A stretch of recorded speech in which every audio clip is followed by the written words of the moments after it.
বন্ধুরা good morning আর সুপ্রভাত, সকলকে স্বাগতম জানাচ্ছি আরও একটা নতুন ব্লগে। বন্ধুরা আমরা অনেক দিন থেকে কোনো ভিডিও আসছিল না। লাস্ট ভিডিও তোমরা দেখেছিলে আমাদের পুজোর সেই স্বামীনারায়ণ মন্দির, আর তারপর তোমাদেরকে নিয়ে চলে এসেছি আমরা কলকাতার খিদিরপুরে, যে এক পুরীর আদলে তৈরি করা একটি জগন্নাথ টেম্পেল রয়েছে। সেই জগন্নাথ টেম্পেলে আজ আমি তোমাদেরকে নিয়ে এসেছি, এবং এই জগন্নাথ টেম্পেলে তোমরা কিভাবে আসবে তার সম্পূর্ণ তথ্য দেওয়া থাকছে আজকের এই ভিডিওতে। তো চলো আর দেরি না করে শুরু করছি আজকের এই ভিডিও।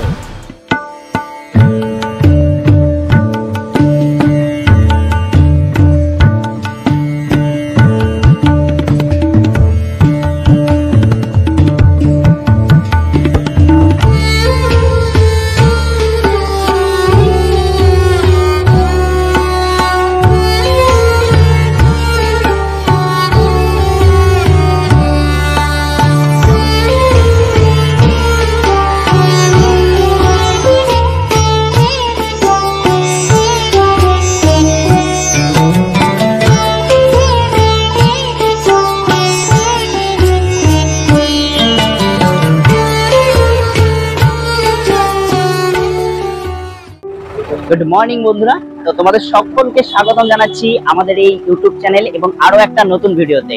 তো চলো আমরা আজকে চলে এসেছি খিদিরপুরে, আর খিদিরপুরে যে জগন্নাথ টেম্পল রয়েছে, শ্রী শ্রী জগন্নাথ টেম্পল খিদিরপুর, আজকে সেখানে এসেছি। এবং পুরো খিদিরপুর যে জগন্নাথ টেম্পলটা রয়েছে সেই টেম্পলটি এবার আমি তোমাদেরকে দেখাচ্ছি। তো আসো, সবার প্রথমে প্রবেশের সময় আমরা যেটা দেখতে পারবো যে এই মন্দিরটি প্রবেশের সময় দুপাশে রয়েছে দুটি সিংহ, এবং এটাকে সিংহদ্বার বলা হয়। এবং এই সিংহদ্বার পার করে আমরা যখন প্রবেশ করছি, প্রবেশের মুখেই আমাদের সামনে পড়বে একটি রাধা কৃষ্ণের যুগলবন্দী মূর্তি।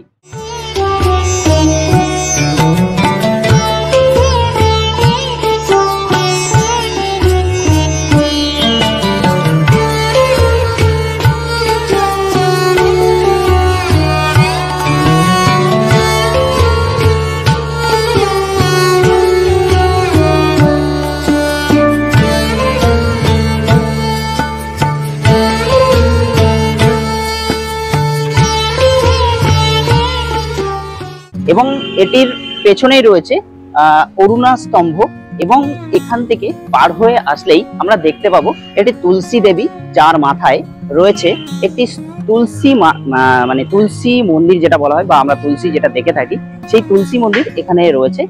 যে তুলসী এমন একটি গাছ যেখানে চার পাতা সব ফুলে, মানে সব ঠাকুরকে আমাদের প্রসাদ হিসেবে দেওয়া হয়। আর এটি ক্রস করার পরেই ডান দিকে দেখতে পারবে একটি যজ্ঞ, মানে যজ্ঞের জায়গা, যেখানে আপাতত যজ্ঞ হয়। সো এই যে তোমরা দেখতে পাচ্ছ এই জায়গাটা হচ্ছে যজ্ঞের জায়গা, মানে যজ্ঞ যেখানে হয় পুজোর সময়। এবং তার ঠিক সামনেটাতে রয়েছে ভোগের জায়গা।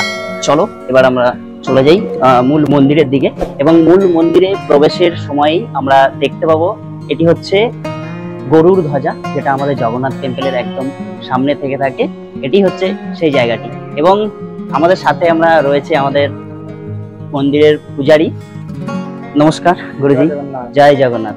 তো বলছিলাম এই মন্দিরে যদি আমাদের এবার আসতে চায়, তো তারা এখানে কিভাবে আসতে পারে? 6টায় খোলে, 1টায় বন্ধ হয়, বিকেলে 4টায় খোলে, রাত্র 9টায় বন্ধ হয়। আপনার প্রসাদ সেবা করবে তো একদিন আগে ফোন করতে বলবেন। মানে প্রসাদ গ্রহণ করতে গেলে আগে একদিন বলতে হবে। আর এই মন্দিরটা কবে প্রতিস্থাপনা হয়েছে বা কিছু? এই মন্দির 1944 আগে ছোট মন্দির ছিল।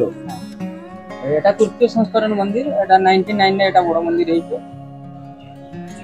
এই মন্দির পুরী মন্দিরে যে পত্থর লাগিয়েছে সেই পাহাড় থেকে যে পত্থর আছে এখানে কাজ হয়েছে। পুরী মতন এখানে পুজো পাঠ হয়। পুরী শঙ্করাচার্য আসছিল, ওনার মাধ্যমে নবকলেবর হয়েছিল 2015। जो आगे जो मंदिर ছিল সে সময় পুরীর রাজগুরু প্রতিষ্ঠা করেছিল। এই যে 2000 যে মন্দিরটা তৈরি হলো এই মন্দির সে সময় পুরী রাজগুরু এসে প্রতিষ্ঠা করেছে। মানে আমাদের যে পুরীর রাজগুরু আছেন উনি এখানে এসে এই মন্দিরটি প্রতিস্থাপন করেছেন। অসংখ্য ধন্যবাদ আপনাকে। আর পুজো দিতে গেলে জয় জগন্নাথ দিতে গেলে আপনার তো পূজা দোকান আছে, প্রসাদ নিয়ে আসবো, আপনার নাম করে পুজো করবো। আচ্ছা আচ্ছা, মানে আপনি এখানে সব সময় থাকেন? সব সময় থাকেন।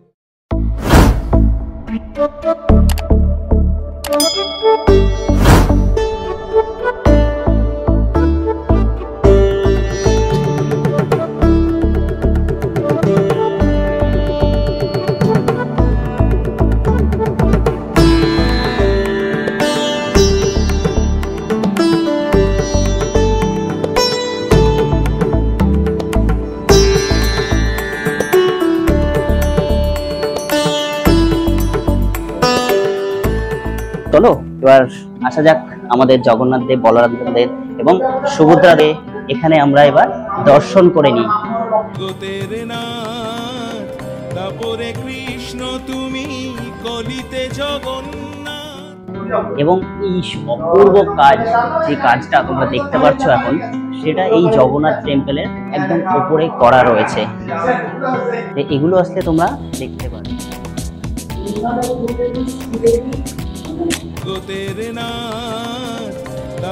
কৃষ্ণ তুমি কলিতে জগন্নাথ। সো তোমরা দেখতে পাচ্ছ আমরা এই মুহূর্তে এসেছি কলকাতার সেই খিদিরপুরের যে জগন্নাথ টেম্পল রয়েছে সেই জগন্নাথ টেম্পলে, এবং তোমরা দেখতে পাচ্ছ জগন্নাথ, বলরাম, সুভদ্রা রয়েছেন এই সামনে, এবং সামনে রয়েছে আরো ছোট ছোট আমাদের দেবদেবী। সো বন্ধুরা, এবার আমি তোমাদেরকে বলে দিই যে তোমরা যারা এই মন্দিরে আসতে চাইছো তারা কিভাবে আসবে। প্রথমত তোমরা এখানে আসতে পারবে, তোমরা দমদম থেকে ট্রেন ধরে নিতে পারবে, ট্রেন ধরে খিদিরপুর স্টেশনে নেমে তোমরা এখানে আসতে পারবে। এবং দ্বিতীয়ত তোমরা হাওড়া থেকে যদি আসতে চাও, হাওড়া স্টেশনে নামবে এবং সেখান থেকে খিদিরপুরগামী যে কোনো বাস ধরে নেবে, এবং খিদিরপুরগামী যে কোনো বাস ধরে নিয়ে তোমরা চলে আসতে পারবে এই টেম্পলে। বাসে করে আসলে যেই স্টপেজে নামবে সেটা হচ্ছে Khidirpur tram depot. Khidirpur tram depot থেকে 5 মিনিট মতো হাঁটা পথ হচ্ছে এই শ্রী শ্রী জগন্নাথ টেম্পল। তো তোমরা যারা এখনো পর্যন্ত মানে পুরীতে যাওয়া সম্ভব হয়ে উঠছে না, তোমরা চেষ্টা করো এই জায়গাতে আসার।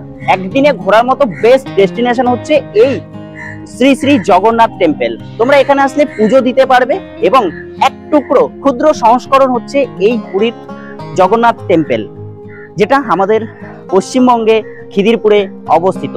তো চলো এবার তোমাদেরকে এই মন্দিরটা আমি পুরোটা দেখিয়ে দিচ্ছি। কেমন লাগছে আজকের এই ভিডিওটা কমেন্ট করে অবশ্যই জানিও।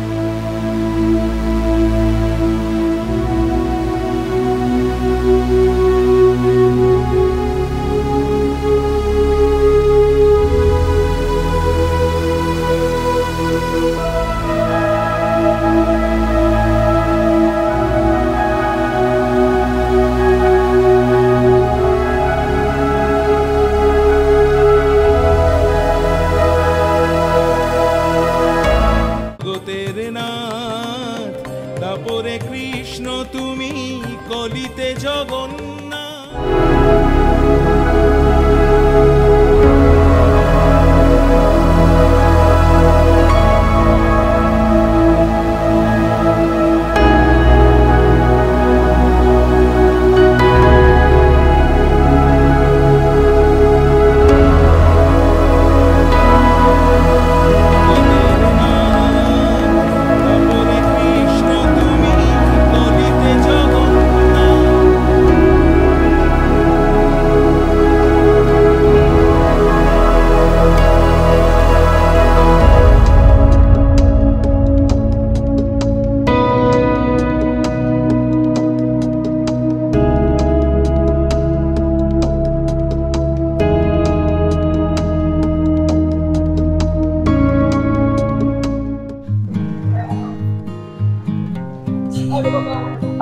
তো বন্ধুরা, তোমাদেরকে বলি, তোমরা যারা এই জগন্নাথ টেম্পলে আসতে চাইছো তারা কিন্তু জগন্নাথ টেম্পলে আসতে শুধুমাত্র যে জগন্নাথ দেবকেই দেখতে পারবে এমন কোনো প্রশ্ন নেই। সাথে রয়েছে আমাদের ভোলেনাথ, তোমরা দেখতে পাচ্ছ, এবং ভোলেনাথের যিনি বাহন নন্দীদেব কিন্তু এখানে উপস্থিত আছেন। এবং তোমরা এই সামনেটাতে দেখতে পাচ্ছ যে এই মন্দিরের কত সুন্দর কাজ করা রয়েছে এখন। এবং এই মন্দিরের গায়ে তোমরা দেখতে পারবে গৌতম বুদ্ধ এবং বিভিন্ন রকম মূর্তি কিন্তু এখানে রাখা রয়েছে। এই মন্দিরের গায়ে কিন্তু অজস্র সুন্দর কাজ করা রয়েছে, এবং এটি প্রতিস্থাপন হয়েছেন, যেমনটি বললেন যে 2000 সালে এটি প্রতিস্থাপন হয়েছেন। এবং এখানে ছোট ছোট অনেক মন্দির রয়েছে, একটা একটা করে আমি তোমাদেরকে দেখিয়ে দিচ্ছি। যেহেতু এখানে কনস্ট্রাকশনের কাজ চলছে তাই ঠিকঠাক করে বোঝা যাচ্ছে না, বাট এই মুহূর্তে এই যে মন্দিরটা দেখতে পাচ্ছি এটা হচ্ছে লক্ষ্মী দেবীর মন্দির। লক্ষ্মী দেবীর পাশেই রয়েছেন ভাগবত মন্দির। ভাগবত মন্দিরেও কিন্তু তোমরা বলরাম, সুভদ্রা এবং জগন্নাথ দেবকে দেখতে পাবেন। সূর্য মন্দির, বিমলা মন্দির, শ্রী শ্রী হনুমানজি মন্দির, শ্রী সরস্বতী মন্দির এবং শ্রী শ্রী গণেশ মন্দির। তোমরা এখানে দেখতে পাবে সাবিত্রী মন্দির রয়েছে এবং সাবিত্রী মন্দিরের পাশেই রয়েছে কিন্তু একটি বেল গাছ বা মানত গাছ। এই গাছটিকে কিন্তু মানত গাছও বলা হয়ে থাকে, কারণ এখানে দেখতে পাচ্ছ যে যার যা মনস্কামনা রয়েছে তারা তাদের সেটিকে বলে এবং এখানে এটি বেঁধে দিয়ে যান, যেটিকে এখন মানত গাছ হিসেবে বলা হয়ে থাকে। তো এই হচ্ছে আমাদের আজকের কলকাতা খিদিরপুরের সেই শ্রী শ্রী জগন্নাথ টেম্পল, যেটা আমাদের পুরীর আদলে তৈরি করা একটি ক্ষুদ্র সংস্করণ, যেটি আমাদের কলকাতাতেও অবস্থিত রয়েছে। সো বন্ধুরা, তোমরা এতক্ষণ দেখছিলে আমাদের কলকাতায় যে অবস্থিত খিদিরপুর আর খিদিরপুরের যে জগন্নাথ টেম্পল রয়েছে। এই মুহূর্তে তোমরা দেখছিলে সেই জগন্নাথ টেম্পল, আর এই জগন্নাথ টেম্পলে কিভাবে আসবে সেটা আমি তোমাদেরকে বলে দিলাম। এবং আরেকটি কথা যেটা আমার বলাটা খুব জরুরি মনে হলো, তাই আমি তোমাদের সাথে শেয়ার করলাম যে এখানে আসলে তোমরা কিন্তু অবশ্যই ভোগ গ্রহণ করতে পারবে। এবং ভোগ গ্রহণ করতে গেলে তোমাদের যেটি করতে হবে সেটি হচ্ছে, তোমরা আগের দিন যখন আসবে তখন আমি দেখো তোমাদের একটা ডেসক্রিপশন বক্সে নাম্বার দিয়ে দিয়েছি এবং ডিসপ্লেতেও দেখো শো করছে। এই দেখো এখান থেকে এই নাম্বারটাতে তোমরা ফোন করে দিয়ে তোমরা চলে যাবে। তো 150 টাকা করে পার হেড নেবে এবং সেখান থেকে তোমরা তোমাদের এই প্রসাদটি কিন্তু গ্রহণ করতে পারবে এবং প্রসাদ গ্রহণ করে নিয়ে তোমরা একদিনে ঘুরে আসতে পারবে এই পুরীর জগন্নাথ টেম্পল। তো আজকে তোমাদের এই কেমন লাগলো জগন্নাথ টেম্পলটি, তো অবশ্যই জানিও। আর ভালো লাগলে চ্যানেলটিকে সাবস্ক্রাইব করে পাশে থেকো আর আমাদের ফ্যামিলির সাথে জুড়ে দেও। তো ততক্ষণ ভালো থাকো, সুস্থ থাকো। আবার দেখা হচ্ছে নতুন কোনো জায়গায়, নতুন কোনো ডেস্টিনেশনে। So by.